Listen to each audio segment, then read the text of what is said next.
I'm Evelyn, 28 female. I live in a small, two-bedroom bungalow in a quiet suburb, the same house I've lived in for the last 23 years. It's my grandmother Margaret's house, but it's always been my home.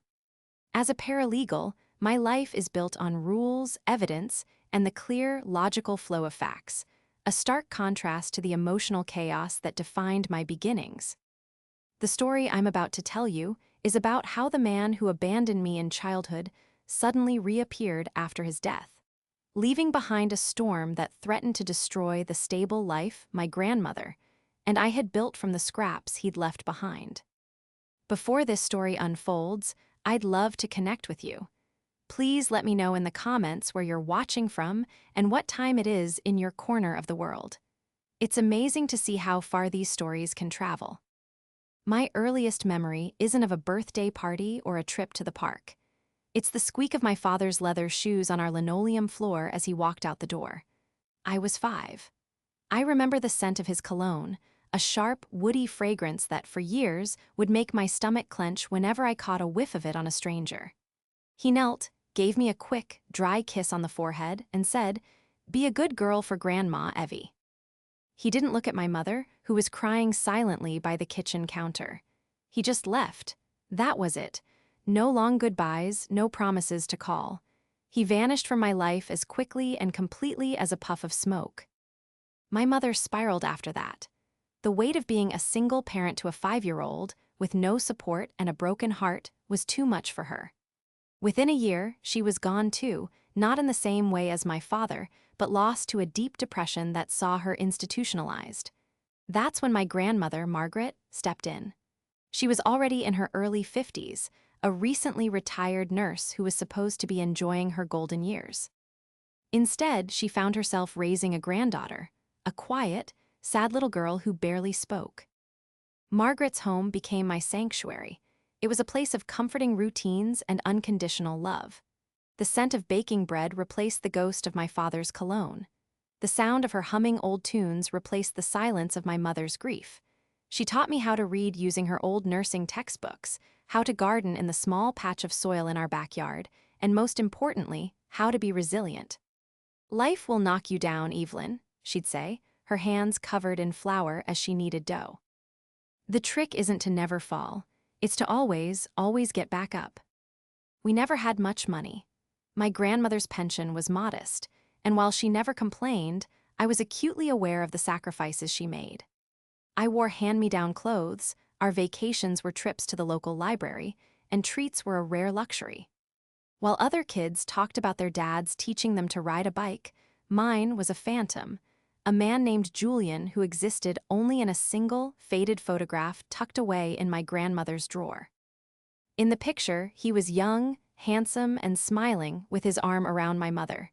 He looked happy, which was the most confusing part. How could someone who looked so happy cause so much pain? I never asked Margaret about him. I think on some level I didn't want to cause her any more pain. She had taken on a burden that wasn't hers, and I was determined not to add to it. So I focused on my studies. I was a good student, driven by a fierce need to build a future where I wouldn't be a burden to anyone. I wanted to be self-sufficient, to be the one who could take care of my grandmother, to repay her for a debt I could never truly settle. This drive led me to law. I wasn't interested in becoming a high-powered attorney. I was drawn to the order, the logic. As a paralegal, I could work within the system, understand the rules, and find justice in the details. It was a world that made sense, a world where actions had consequences, unlike the chaotic world of my childhood. My life was simple, predictable, and safe. I worked at a small, respectable law firm downtown, came home to my grandmother every evening, and we'd share dinner while watching old movies. We had our garden, our books, our quiet contentment.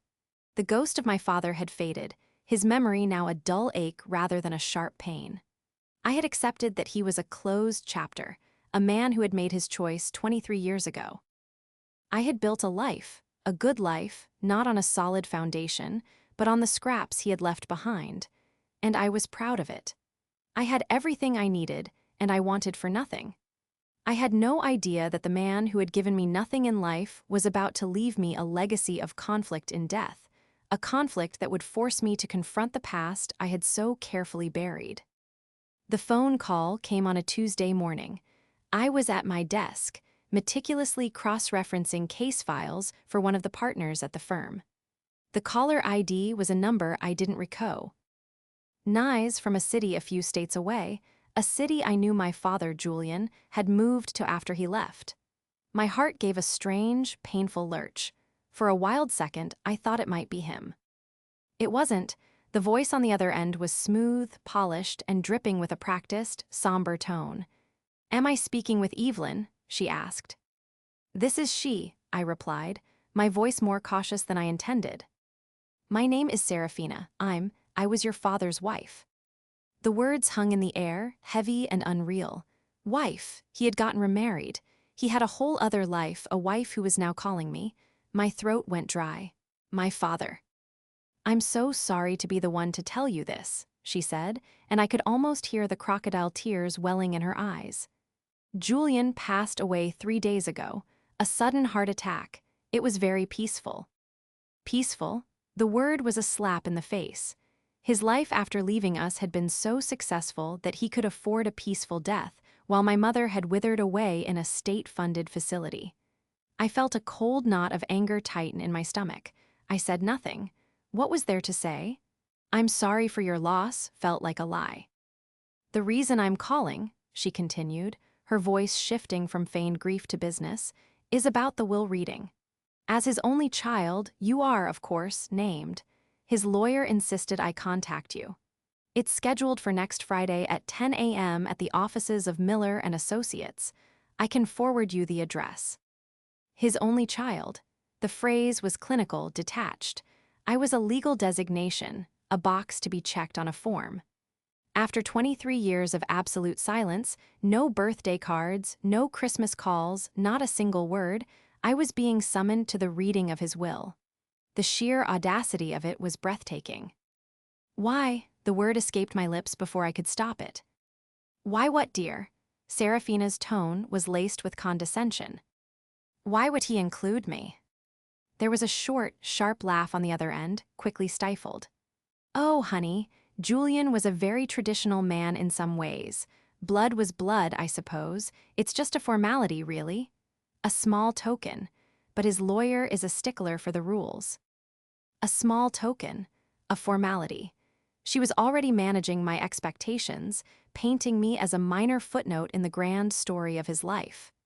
The anger I felt began to solidify into something colder, harder, determination. "Send me the address," I said, my voice flat and professional. "I'll be there." When I hung up, my hands were shaking. I stared at my computer screen, the legal documents blurring before my eyes. Julian was dead. The man whose absence had been the defining feature of my life was gone forever. I felt a strange mix of emotions, a flicker of the grief a daughter should feel, quickly extinguished by the cold reality of his abandonment. Mostly, I felt empty. That evening, I told Margaret. She was sitting in her favorite armchair, knitting a scarf. I knelt beside her and took her hand. "Grandma," I began, my voice trembling slightly, "I got a call today. It's about my father." Her hands stilled, the knitting needles falling silent. She looked at me, her eyes, usually so full of warmth, suddenly clouded with a sorrow that was decades old. "What about him, sweetheart?" "He's dead, Grandma. He passed away. And he left a will. His wife called me. She wants me to come to the reading." Margaret sighed, a long, weary sound that seemed to carry the weight of all the years she had spent protecting me. She squeezed my hand. "Oh, Evelyn, after all this time." She didn't ask if I was going. She knew my spirit. She knew the fighter she had raised. "What are you going to do?" "I'm going," I said, the determination in my voice surprising even myself. "I don't want his money. I don't want anything from him, but I have to go. I need to close this chapter for me and for you, and for Mom." She nodded slowly, a sad smile touching her lips. "He was a complicated man, your father. He founded a very successful tech company, you know. He became incredibly wealthy." This was new information. I knew he'd done well, but the scale of it was a shock. It made Serafina's, small token comment even more insulting. His wife, Serafina, I said, the name feeling foreign and bitter on my tongue. She sounded like she was just going through the motions, like I'm an inconvenience she has to deal with before she can get her money. Some people are like that, Margaret said simply. They see life in terms of what they can get. You're not like that, Evelyn. You're like me. We build, we don't take. The week leading up to the will reading was a blur. I took time off work, telling my boss it was a family matter. He was understanding, for which I was grateful. I booked a flight and a hotel room, the expenses a strain on my carefully managed budget. As I packed my bag, I felt like I was preparing for battle. I chose a simple, professional black suit, the kind of armor I wore when I needed to feel strong and in control. On the plane, I stared out the window at the clouds, my mind racing. Who was this woman, Serafina? How had she met my father? How could he build a new life, a new family, and act as if I never existed? I was a paralegal. I dealt in facts, in evidence. But my own life was full of unanswered questions. The trip wasn't just about a will anymore. It was about finding answers. When I arrived at the address Serafina had sent, I was stunned. It wasn't a modest downtown office. It was a gleaming glass and steel skyscraper with the name Miller and Associates in bold silver letters across the top. My father hadn't just hired a lawyer, he'd hired one of the most prestigious firms in the state. This was a world away from the small firm I worked for, a world of immense power and wealth. Stepping into the elevator, my heart pounded against my ribs. I felt small and out of place, the girl in the hand-me-down clothes all over again. But then I remembered my grandmother's words. The trick isn't to never fall, it's to always get back up. I straightened my shoulders, lifted my chin, and walked out onto the 40th floor. I was no longer the little girl he had abandoned. I was Evelyn, and I was here to face the ghost of my father and the woman who had taken my place. The reception area of Miller and Associates was the epitome of corporate luxury. Polished marble floors, abstract art on the walls, and a view of the city that stretched for miles. A receptionist directed me to a large conference room at the end of a long hallway. The door was made of dark, heavy wood, and as I reached for the handle, it swung open.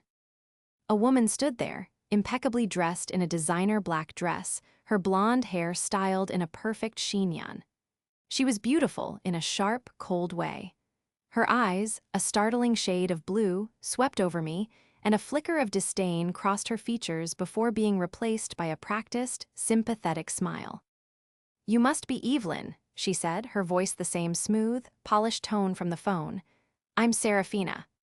She extended a hand, her fingers cold and her grip surprisingly strong, as if she was asserting her dominance even in a handshake. "Thank you for coming on such short notice." "Of course," I replied, keeping my voice steady. The conference room was vast, dominated by a long mahogany table. At its head sat a woman who I presumed was the lawyer. She looked to be in her mid-40s, with sharp, intelligent eyes and an air of quiet confidence. She stood as I entered. "Ms. Evelyn," she said, her voice warm and professional. "I'm Grace Miller. I was your father's attorney. Please have a seat." I took a seat opposite Serafina, placing my purse on the table. The tension in the room was thick enough to cut with a knife. Serafina sat with an air of impatient ownership, as if she were merely waiting for the formalities to be over so she could get on with her life. She looked at me not as a grieving stepdaughter, but as a potential complication. Grace Miller cleared her throat and opened a thick leather-bound folder in front of her. "We are here today for the reading of the last will and testament of Julian. As per his instructions, the reading is to be attended by his wife, Serafina, and his daughter, Evelyn."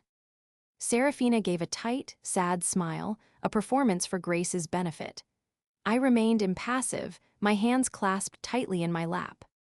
"I will now read the will," Grace said, putting on a pair of reading glasses. She began to read in a clear, measured voice. The initial clauses were standard, payment of debts, funeral expenses, and so on. Then came the bequests.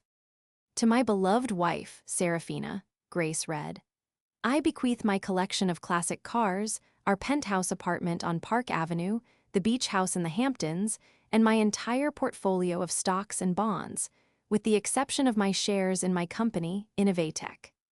Serafina's perfectly composed mask slipped for a fraction of a second. A flicker of confusion, of anger, crossed her face. The exception was clearly not what she was expecting. She shot a sharp glance at me, as if I were somehow responsible. Grace continued, her voice unwavering. My shares in Innovatech, which constitute a 51% controlling stake in the company I founded, along with the entirety of my residual estate, including all properties, assets, and liquid funds not otherwise specified, I bequeath to my daughter Evelyn. The silence that followed was deafening. I felt the blood drain from my face. I couldn't have heard that right. It was impossible. The man who had given me nothing, not even a phone call, had left me everything that truly mattered to him, his life's work. Serafina made a strangled sound, a mix of a gasp and a scoff. That's absurd, she sputtered, her voice losing its polished veneer. There must be a mistake. Julian would never do that. He loved me. The will is very clear, Serafina, Grace said calmly, though her eyes were fixed on me, gauging my reaction. No, Serafina stood up, her chair scraping harshly against the floor. This is a joke, some kind of sick joke. He must have been out of his mind when he wrote this. He was sick. His mind wasn't right at the end. This will was executed 2 years ago, Serafina, Grace stated. At that time, your husband was in perfect health, mentally and physically. He had it reviewed and updated 6 months ago, with no changes made to the primary bequest. I finally found my voice, though it came out as a whisper. Why? Grace looked at me, her expression softening slightly. He didn't give me a reason, Evelyn. He just said it was what needed to be done. Serafina's face was a mask of fury. She rounded on me, her blue eyes blazing. You did this somehow. Did you contact him? Did you manipulate him? After all these years, you crawl out of the woodwork to steal what's rightfully mine. Her accusation was so ludicrous it almost made me laugh.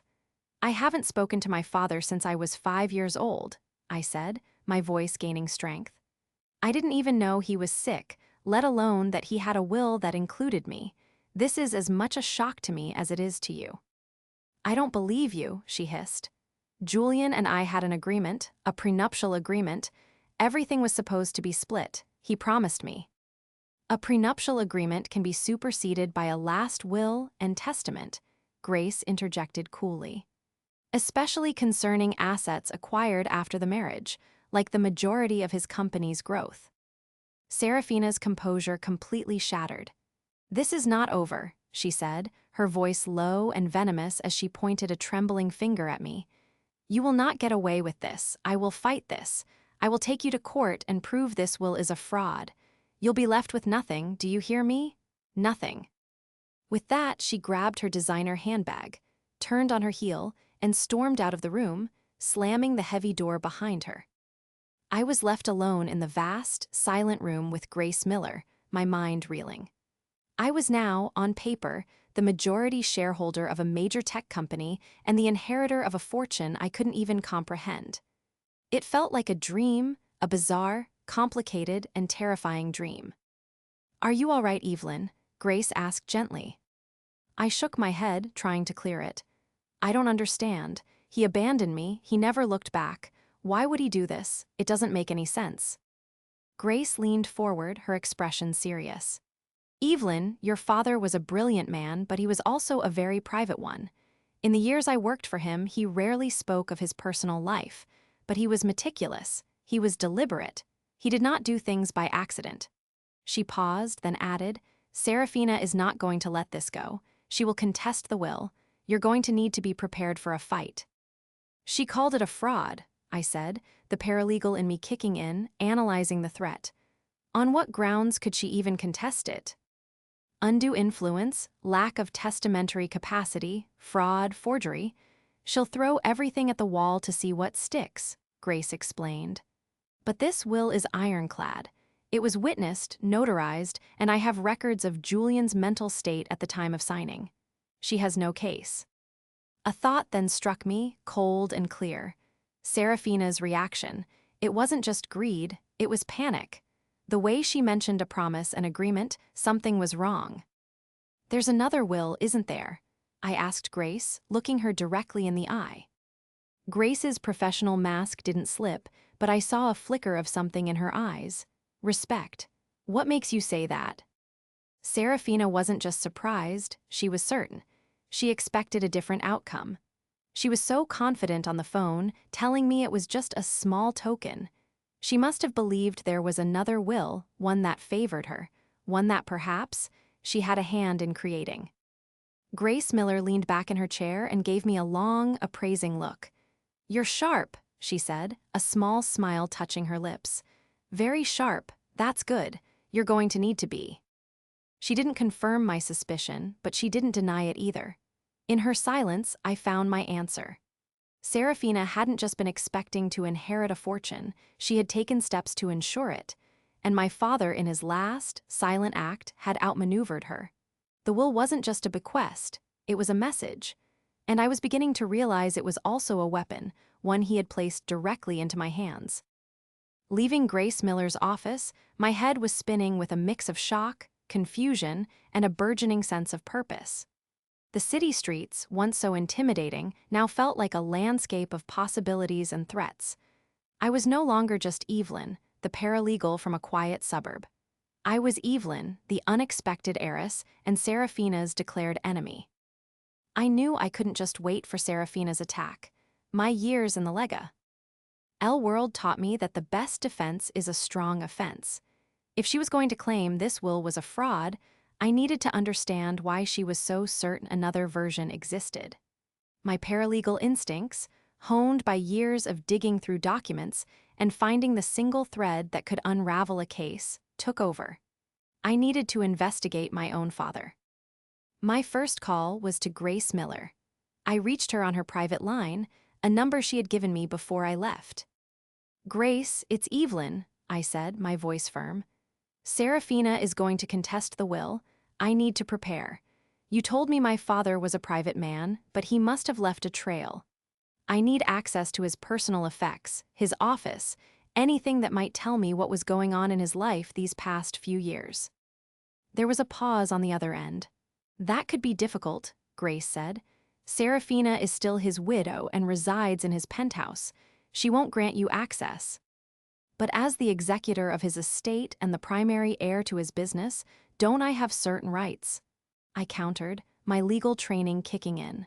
"Surely, I have a right to access his office at Innovatech." "You do," Grace confirmed, a hint of approval in her voice. "The company is now under your control. I can arrange for you to have access to his corporate office immediately. I'll meet you there in an hour." Innovatech's headquarters was another imposing tower of glass and steel, a testament to the empire Julian had built. Grace met me in the lobby, and together we rode the private elevator up to the top floor. The doors opened directly into a large, stunningly modern executive suite. One wall was entirely glass, offering a panoramic view of the city. The other walls were lined with bookshelves filled not just with business texts, but with classic literature, philosophy, and history. It wasn't the office of a cold-hearted businessman. It was the office of a thinker. The desk was large and made of a dark, polished wood, but it was surprisingly clear. A laptop, a leather-bound notebook, and a single, ornate silver pen. It was the desk of a man who was organized, disciplined, and perhaps secretive. "Serafina's lawyers have already been in touch," Grace said as I surveyed the room. "They've filed an initial challenge to the will, citing undue influence and requesting a temporary freeze on the estate's assets." "Undue influence from who?" I scoffed. "A daughter he hasn't seen in 23 years. "It's a standard tactic," Grace explained. "They'll try to tie everything up in court for years, hoping to bleed you dry with legal fees until you agree to a settlement." "They don't know who they're dealing with," I said, more to myself than to her. "My grandmother taught me how to live on a budget. I can be very, very patient." I sat down in his chair. It felt strange, like sitting in a ghost's throne. I opened his laptop. It was password protected, of course. I turned my attention to the leather-bound notebook. It was a journal. My heart hammered in my chest. This was it. This could hold the answers. I opened it. The pages were filled with my father's neat, precise handwriting. It wasn't a personal diary, but a collection of thoughts, business strategies, and quotes. I flipped through the pages, my eyes scanning for any mention of Serafina or myself. For the most part, it was all business. Notes on market trends, employee performance, new technologies. But then, in the last quarter of the book, the tone began to change. The entries became more reflective, more personal. One entry, dated about a year ago, stood out. Met with Dr. Evans today. The prognosis is not good. 6 months to a year, perhaps. It seems my time is running out. There is still so much to do, so much to fix. So he had known he was dying for at least a year. Serafina's claim that he was sick and not in his right mind was a lie. He had been lucid and he had been planning. I kept reading, my fingers tracing his words. A few pages later, I found her name. Serafina grows more demanding. She speaks of our future, but I see only a future for herself. She believes I am naive. She does not know that I have always seen people for who they are. It is both a gift and a curse. The next entry was even more damning. Her lawyer, a man named Marcus Thorne, met with her at the apartment. They think I do not notice these things. They were drafting documents. I heard her say, "Just make it look like his signature." They are planning to replace my will. They are waiting for me to become incapacitated. They underestimate me. My blood ran cold. My suspicion had been correct. Serafina hadn't just been hoping for a different will, she had actively tried to forge one. My father knew. He knew his own wife was plotting to steal his fortune, waiting for him to die. The final piece of the puzzle fell into place with the last entry in the journal, dated just a week before his death. I have made my F. In I'll move. Grace has the true will, the one that sets things right. It is a terrible burden to place on a child I do not know, a daughter I failed so profoundly. I cannot ask for her forgiveness, I have not earned it. But I can give her a chance, a future. I can give her the tools to protect herself from the vipers I allowed into my life. Her name is Evelyn. I hope she is a fighter. I have a feeling she will need to be. Tears streamed down my face, blurring the words on the page. They weren't tears of grief for the father I'd lost, but tears of a strange, painful validation. He hadn't forgotten me. He hadn't just discarded me. In his final moments, he had thought of me. He hadn't done it for love, perhaps, or even redemption. He had done it as a strategic move, a final, brilliant play in a game against his treacherous wife. He had used me as his queen in a posthumous chess match. It was a cold comfort, but it was something. It was a foundation to build on. I looked at Grace, my eyes blazing with a new fire. "I have it," I said, my voice thick with emotion. "I have the proof." He knew she was trying to forge a will. He wrote it all down. Grace came over and read the entry. A slow, grim smile spread across her face. "Julian, you magnificent, cunning old fox," she whispered. He knew. He played her right until the very end. "This journal is everything," I said, closing it carefully. "This is our defense, but it's not enough to just defend. I want to go on the offensive. Serafina and her lawyer conspired to commit fraud. I want to expose them." "That's a bold move, Evelyn," Grace said, her eyes alight with professional admiration. "A very bold move. It's one thing to defend a will, another to accuse a wealthy socialite and her lawyer of conspiracy. You'll be painting a massive target on your back." "My father called me a fighter," I replied, standing up and looking out over the city that was now, improbably, mine to command. He was right. Grace nodded, her decision made. "All right, Evelyn, let's get to work. Let's build a case that will not only honor your father's final wishes, but will ensure that Serafina gets exactly what she deserves. Nothing." The investigation was no longer just about uncovering a father's secrets. It was about sharpening the weapon he had left me and preparing for the war that was to come. Armed with my father's journal, the game had changed. I was no longer on the defensive, waiting for Serafina's next move. I was now the one with the element of surprise. Grace and I spent the next 2 weeks huddled in her office, transforming from defenders of a will into prosecutors building a case. The plan we devised was meticulous, multi-layered, and designed to dismantle Serafina's life and her legal challenge piece by piece. I called it the granddaughter's gambit, a nod to the grandmother who taught me to be strategic and the father who had made me his final, decisive move on the board. The plan had 3 phases. Phase 1, evidence consolidation. The journal was our cornerstone, but a dead man's diary, while powerful, could be challenged in court as hearsay. We needed more. We needed concrete, verifiable evidence of Serafina's conspiracy. My paralegal skills went into overdrive. I started with the name from the journal, Marcus Thorne, Serafina's lawyer. Grace used her firm's resources to run a background check. Thorne was a flashy, high-priced lawyer known for handling messy divorces for the city's elite. He had a reputation for being aggressive, but also for cutting corners. I suspected he was more of a glorified fixer than a brilliant legal mind. My next step was to dig into my father's digital life.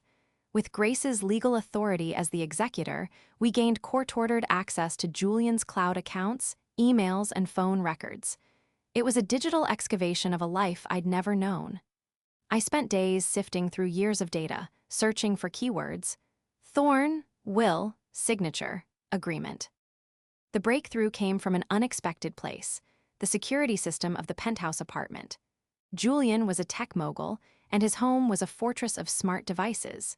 Everything was logged. I found the entry logs for the day my father mentioned Thorne's visit. The log showed Thorne entering the building at 2:00 p.m. and leaving at 4:30 p.m. But the crucial piece of evidence was from the audio logs of the smart home assistant in the study. Julian had it set to record voice commands. Most of it was mundane: play classical music, what's the weather, dim the lights. But on the day of Thorne's visit, buried in the logs, we found a snippet. It wasn't a full conversation, but it was enough. Serafina's clear, sharp voice saying, "Don't worry about Julian's signature. I have samples. I can make it perfect. Just make sure the trust is irrevocable." It was the smoking gun, a recorded admission of intent to commit forgery. My hands trembled as I played it for Grace. Her eyes widened. Ed and a slow, triumphant smile spread across her face. "Checkmate," she whispered. Phase 2, financial strangulation. Serafina was fighting the will because she needed the money. Her lavish lifestyle, the designer clothes, the social events, the entourage, it all cost a fortune. Grace's initial legal maneuvering had placed a temporary freeze on the main estate, but Serafina still had access to joint accounts and credit cards she had shared with my father. Our goal was to turn off the tap. We filed an emergency motion with the court, presenting preliminary evidence of financial mismanagement and potential fraud. We didn't reveal the audio recording yet. That was our trump card. But we used entries from the journal describing Serafina's exorbitant spending habits. We provided bank statements showing massive withdrawals and credit card bills filled with 5-figure purchases from luxury boutiques in the weeks following Julian's death. The judge, seeing a pattern of a grieving widow seemingly trying to liquidate assets before the estate was settled, granted our motion. All joint accounts were frozen. All credit cards were canceled. Suddenly, Serafina's unlimited cash flow dried up to a trickle. We knew this would make her desperate, and desperate people make mistakes. Phase 3, the psychological offensive. This was the final, and perhaps cruelest, part of the plan. We wanted to isolate Serafina, to make her feel the same powerlessness that I had felt for so many years. Grace, through her network, began to discreetly leak information to the city's influential gossip columnists. The leaks were carefully crafted. They didn't mention the fraud, but they painted a compelling picture. Tech mogul Julian's shocking will leaves fortune to long-lost daughter, read one headline. Widow Serafina left with sentimental items as secret daughter inherits empire, read another. The story we spun was one of a father's last-minute attempt at redemption, a man who, on his deathbed, chose to honor his bloodline over a newer marriage. It made me into a sympathetic, almost mythical figure, while painting Serafina as the outsider. The high society friends who had flocked to her side began to distance themselves. The invitations to galas and charity events stopped coming. With her funds frozen and her social standing plummeting, she was trapped. Her reaction was exactly as we predicted. Her lawyer, Thorne, began sending a flurry of aggressive, threatening letters, accusing us of slander and harassment. They were sloppy, emotional, and full of legal bluster that betrayed their weak position. They were the letters of a man who was panicking. The final move in our gambit was to set the stage for the confrontation. Grace formally requested a settlement conference, a standard legal procedure where both parties meet to try and resolve the issue before a lengthy trial. We knew Serafina and Thorne would see it as a sign of weakness, that their pressure tactics were working, and that we were ready to buckle. They would walk into that meeting feeling confident, arrogant, and completely unaware of the trap we had laid. The day before the conference, I called my grandmother. I told her everything: the journal, the recording, the plan. I had been so consumed by the fight that I hadn't stopped to think about how it was affecting her. "Oh, Evelyn," she said, her voice full of a fierce pride that brought tears to my eyes. "You are more your father's daughter than you know. He was a brilliant strategist. But you have my heart. You're doing this not just for the money, but for the justice of it. Be careful, sweetheart." "I will, Grandma," I promised. "It's almost over." Hanging up the phone, I felt a calm resolve settle over me. I wasn't just a pawn in my father's game anymore. I had taken control of the board. I had studied my opponent, anticipated her moves, and laid my trap. The next day, at the settlement conference, I would not be the timid, out-of-place girl who walked into that office weeks ago. I would be the architect of Serafina's downfall. The granddaughter's gambit was complete. All that was left was to watch her walk right into it. The settlement conference was held in the same grand conference room where the will had been read. The symmetry was not lost on me. This time, however, the power dynamic had shifted completely. I walked in not as a bewildered heir, but as the majority shareholder of Innovatech, flanked by my formidable lawyer, Grace Miller. Serafina and Marcus Thorne were already seated. Serafina wore a severe, dark gray suit, an attempt at projecting power, but the strain was visible around her eyes and the tight set of her jaw. Thorne, her lawyer, looked smug. He leaned back in his chair, a shark who believed he had smelled blood in the water. He clearly thought our request for a conference was a sign of surrender. "Grace, Evelyn," Thorne began, dispensing with any pleasantries. "I'm glad. You've come to your senses. My client has been through enough. To spare her the pain of a prolonged and public court battle, she is willing to be generous. We'll accept a 60-40 split of the entire estate in her favor, and this all goes away." I had to bite the inside of my cheek to keep from smiling. He was so arrogant, so completely oblivious. Grace placed her briefcase on the table and opened it with a satisfying click. She didn't look at Thorne. She looked directly at Serafina. "There will be no settlement, Marcus," she said, her voice as cold and hard as marble. "We are not here to negotiate. We are here to present you with your options." Thorne scoffed. "My options? You're the one facing a years-long legal battle based on a fraudulent will." "The will is ironclad, and you know it," Grace countered. She slid a single sheet of paper across the polished table. It was a transcript. "What we're here to discuss is this." Thorne picked it up, a confused frown on his face. He began to read. I watched as the color drained from his face. His smugness evaporated, replaced by a sickly, greenish pallor. He looked at Serafina, his eyes wide with panic. She snatched the paper from his hand, her eyes scanning the words. "What is this?" she whispered, her voice trembling. "That," I said, speaking for the first time, my voice clear and steady, "is a transcript of a conversation you had in my father's study. The part where you discuss forging his signature on a new will. We have the audio recording, of course. Crystal clear. It's amazing what a smart home device can pick up." Serafina stared at me, her mouth opening and closing silently like a fish out of water. The mask of the grieving widow, the powerful socialite, the righteous victim, It all crumbled away, revealing the desperate, greedy woman underneath. Grace continued, her tone relentless. The recording proves conspiracy to commit fraud, a felony. We also have your father's journal detailing his knowledge of your plot. We have financial records showing your attempts to liquidate assets. We have everything. Thorne finally found his voice, though it was a weak, reedy version of its former self. This is an illegal recording. It's inadmissible. Is it? Grace smiled, a chilling, predatory expression. In this state, as long as one party to the conversation consents to the recording, it's perfectly legal. Your one party was the owner of the house and the device, Julian. We have a signed document from him authorizing his smart home system to record for security purposes. It will stand up in court. And even if it didn't, it would be more than enough to interest the district attorney and the State Bar Association. She let that sink in. Thorne looked like he was going to be physically ill.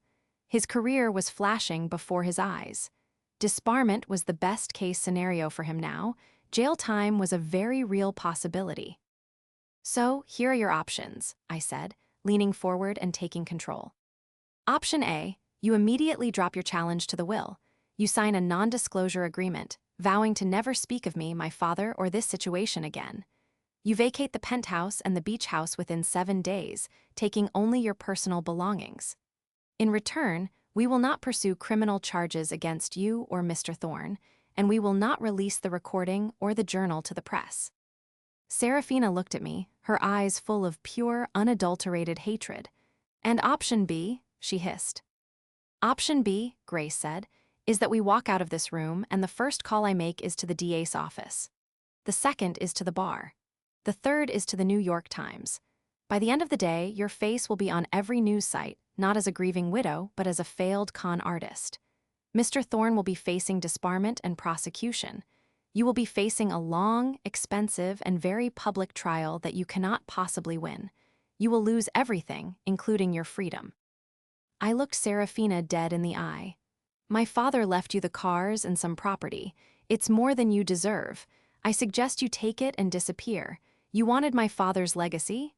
Fine, this is it.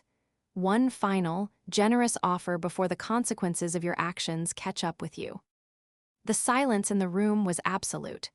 Thorne was frantically, silently pleading with Serafina with his eyes. He wanted out. He knew they were beaten. Serafina's whole body trembled with rage. For a moment, I thought her pride would make her choose option B, that she would try to burn everything to the ground out of spite. But then, I saw the fight go out of her.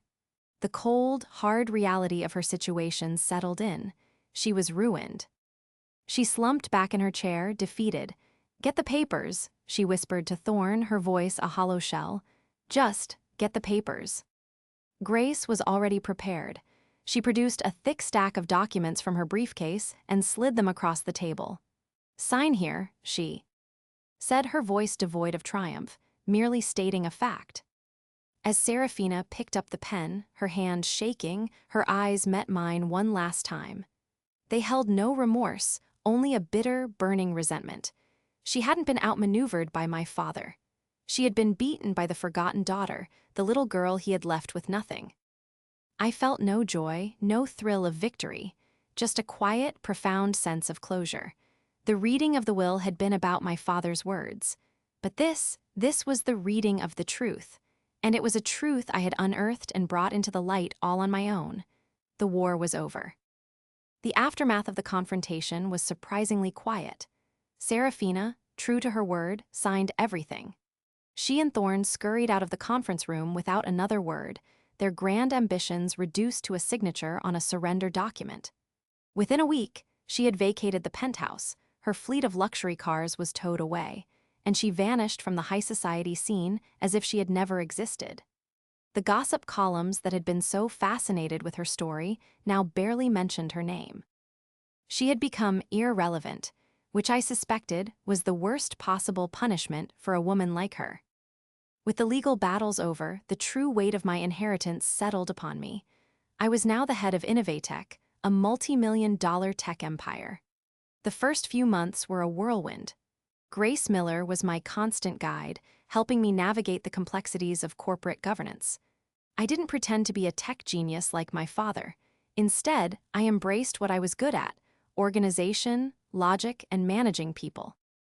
I appointed a brilliant new CEO from within the company to handle the day-to-day operations, while I took my place as the chair of the board, focusing on the company's long-term vision and ethical direction. One of my first acts was to establish the Julian and Margaret Foundation.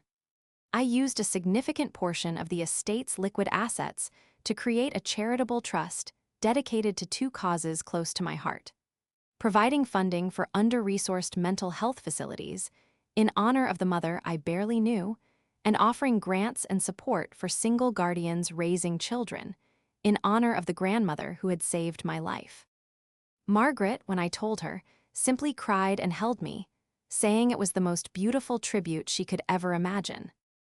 I decided not to move into the lavish penthouse. It held too many ghosts. Instead, I sold it along with the Hamptons beach house. The life of a socialite held no appeal for me. I stayed in the small bungalow with my grandmother.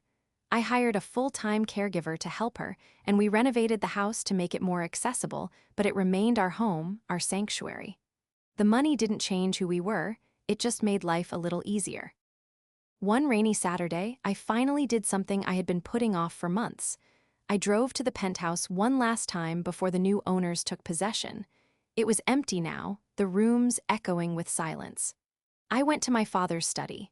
I ran my hand over his desk, the place where he had written the journal that had changed my life. I wasn't there for closure, I had already found that. I was there out of curiosity. In the bottom drawer of his desk, tucked away beneath some old files, I found a small, locked metal box. The key was taped to the bottom. My fingers trembled slightly as I opened it. Inside, there was no secret document, no hidden treasure. There was just a stack of photographs held together by a rubber band. They were pictures of me. There was a school photo from every year: my first grade picture with my missing front teeth, my awkward middle school photo with braces, my high school graduation photo where I was smiling, genuinely happy. He had collected them somehow. He had been watching from a distance, a silent, unseen presence in my life. Beneath the photos was a single, folded piece of paper. It wasn't a letter. It was a stock certificate. It was for a small, initial investment in a tech startup made on my 6th birthday. The certificate was in my name, Evelyn. He had put the seed money for his company in my name from the very beginning. Legally, technically, the foundation of Innovatech had always been mine. It wasn't a loving gesture. It was a legal maneuver, a fail-safe, a way to protect his creation from creditors, from future wives, from everyone. He had built his empire on a foundation that was legally tied to the daughter he had abandoned. It was the most calculating, brilliant, and heartbreakingly cold thing I could imagine. In that moment, I finally understood my father. He wasn't a monster. He wasn't a saint. He was a man who operated by his own set of rules, a man who saw life as a complex game of strategy. He had hurt people deeply, but in his own strange, detached way, he had also tried to protect what he had built. He hadn't left me his fortune as an apology. He had left it to me because, see, in his mind it had always been mine. He was just returning it. I left the box in the drawer for the new owners to find and discard. I didn't need those photos. The life they depicted was one I had lived without him, a life I had built with my grandmother. That was my true legacy. The money, the company, the power, they were just tools. They were the resources I would now use to build a different kind of legacy, one based on compassion and support, not cold strategy. As I drove away from the gleaming tower for the last time, I felt a sense of peace. I had not just fought back and taken what was mine. I had reclaimed a stolen legacy, not just my father's company, but my own life. I had faced the ghosts of my past and had not been broken by them. I was no longer a life built on scraps. I was whole, I was strong, and I was free. My grandmother taught me how to survive. My father, in his own complicated way, had given me the means to thrive. And now, it was my turn to decide what to build. And I knew it would be something beautiful.